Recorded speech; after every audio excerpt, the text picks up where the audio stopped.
The Philippine government on Sunday formally calls off the latest round of peace talks with communist rebels. The parties failed to resolve a dispute over a rebel order for fighters to step up attacks. Chief Peace Negotiator Jesus Dureza says, quote, "There are no compelling reasons for us to change the decision." It was the fifth round of talks since the resumption of formal negotiations between Manila and the communists in August.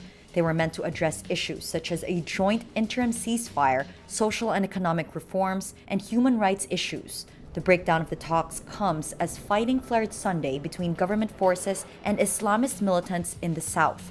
Dureza objected to the communists telling guerrillas to intensify attacks in response to President Rodrigo Duterte's declaration of martial law in Mindanao.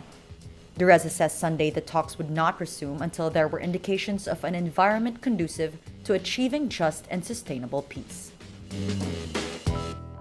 President Rodrigo Duterte on Saturday said only the armed forces of the Philippines and the Philippine National Police can tell him to end martial law, in effect dismissing provisions in the 1987 Constitution that allow Congress and the Supreme Court to assess any martial law declaration.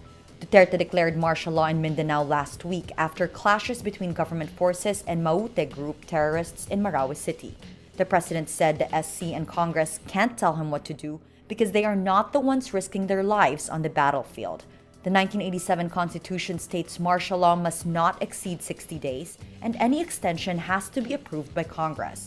Congress, dominated by Duterte's allies, also has the power to revoke the declaration, though lawmakers have said it is unlikely that they will do so. Under the 1987 Constitution, the SC may also review a martial law declaration following an appropriate proceeding filed by any citizen. At least 55,000 people, or more than 11,400 families, fled their homes in Marawi City since Tuesday after clashes between government troops and the Maute Group. As of Sunday, the Social Welfare Department says at least 3,700 are still staying in 13 evacuation centers, while at least 51,000 are staying in their neighbors' or relatives' houses in northern Mindanao and the Autonomous Region in Muslim Mindanao.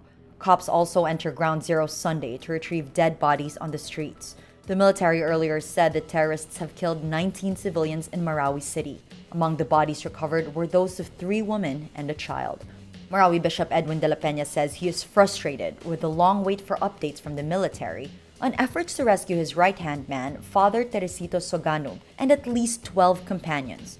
The hostage takers wanted de la Peña to tell the military to stop pursuing the terrorists and to implement a ceasefire.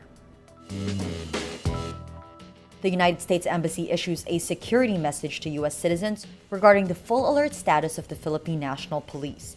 The message advises Americans there would be heightened security in Metro Manila.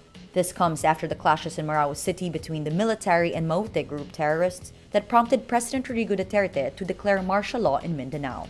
The National Capital Region Police was placed on full alert following the clashes in Marawi City. Soldiers were deployed to Quezon City to help in the implementation of random checkpoints, security patrols, and other operations.